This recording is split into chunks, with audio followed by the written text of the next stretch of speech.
Tuhan akan beri cinta kasih. Tuhan akan beri ketertiban tadi di ayat 7.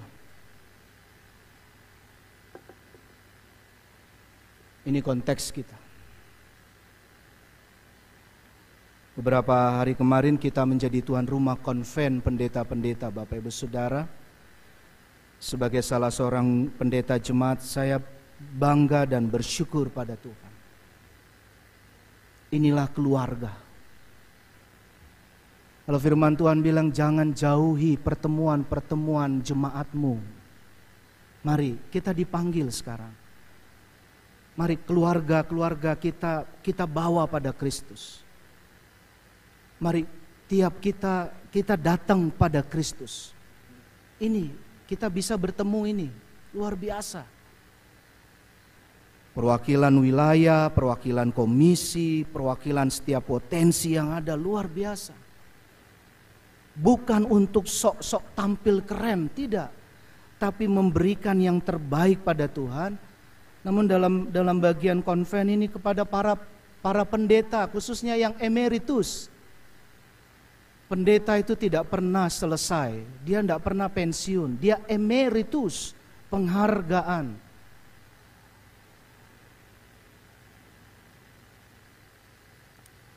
Izinkan saya mengingatkan kita juga soal rumah keluarga kita, selain rumah kita masing-masing. Bapak Ibu sudah sampai tingkat 2, lantai 2, sudah dicor, percis di belakang saya ini. Mari dukung tim PSP2 kita. Kita percaya kalau Tuhan sudah berkati apa yang dimulai di dalam Kristus itu akan terus menjadi bagian yang indah. Bukan untuk Anda dan saya. Ya. Kalaupun bicara tentang konven pendeta emeritus misalnya saya, sudah nanti pada waktunya saya dan Mas Agus, pendeta Agus Hendratmo, kami emeritus. Semua ini akan diteruskan untuk generasi berikutnya. Ini bicara keluarga, ini bicara keluarga yang dipanggil pada Kristus. Ada sesuatu yang ditabung, ditabung, ada proses, ada progres dalam iman. Bukan gedungnya, bukan material. Mari tidak merasa malu, memberitakan, bersaksi. Jadi kalau makan di keluarga, ini sudah lama, sering kali orang tua kita ingatkan. Makan di restoran, keluarga. Kenapa malu berdoa? Oh, malu dilihat oleh orang lain. Rasul Paulus bilang, jangan kamu malu. Timotius, jangan kamu gentar. Bukan berarti terlalu lebay dan mengatakan, wow ini kami Kristen, kami berdoa. Nggak usah. Tenang, diam. Doa bareng-bareng, sama-sama. Tuhan bersyukur untuk makanan ini. Berkati mereka yang belum mendapat makanan seperti ini. Jadikan kami sekeluarga jadi saluran berkat dalam nama Tuhan Yesus. Amin. Cukup. Dan itu luar biasa. Bapak Ibu, saya mau menutup dengan sebuah kesaksian. Bukan saya. Ada satu jemaat, pasangan, saya kenal, jemaat GKJ, ya. GKJ Serpong, saya sebut saja. Ini baru kami terima kabar luar biasa. 13 tahun pasangan muda ini belum dikaruniai anak. 13 tahun. Bapak Ibu mungkin yang hadir di sini ada yang kenal. Saya tidak perlu sebut namanya. Dulu jemaat GKJ Tangerang, lalu sekarang di GKJ Serpong. Ya. Tapi Tuhan pulihkan luar biasa.